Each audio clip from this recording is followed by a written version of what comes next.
দেশের সাম্প্রতিক পরিস্থিতি, সাকিব আল হাসানের টেস্ট দলে থাকা নিয়ে গুঞ্জন হয় তৈরি। শেষ পর্যন্ত তাকে রেখেই দল ঘোষণা করে বিসিবি। দুবাইয়ে দলের সঙ্গে যোগ দেবেন তিনি।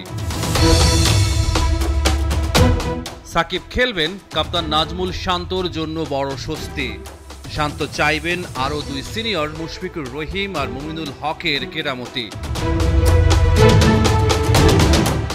পাকিস্তানের মাটিতে টেস্ট সিরিজে সাকিব আল হাসান, মুশফিকুর রহিম ও মুমিনুল হকই হবেন অন্যতম প্রধান ভরসা। তিনজন মিলে মোট ২১৬ টেস্ট খেলেছেন তারা।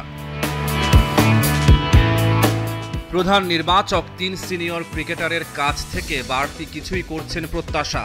গাজী আশরাফ বলছেন তাদের অভিজ্ঞতার মূল্য অমূল্য, নেই কোনো বিকল্প।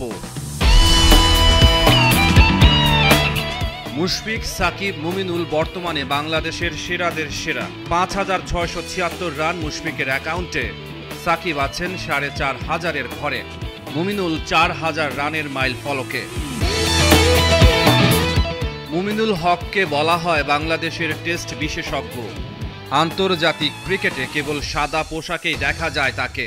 দেশের মাটিতে সফল মুমিনুল ঘরের বাইরে ব্যর্থ। তার ১২টা টেস্ট সেঞ্চুরির ১১টাই দেশের মাটিতে। ঘরের বাইরে যেন খেলাই ভুলে যান মুমিনুল। পাকিস্তানে তাই বড় চ্যালেঞ্জ অপেক্ষা করছে তার জন্য।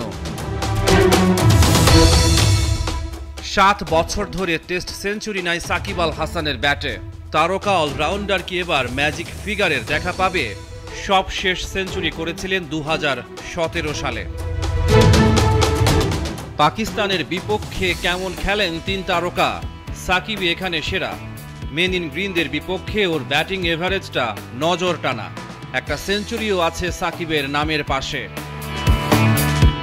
রহমান পেয়ার, ৭১।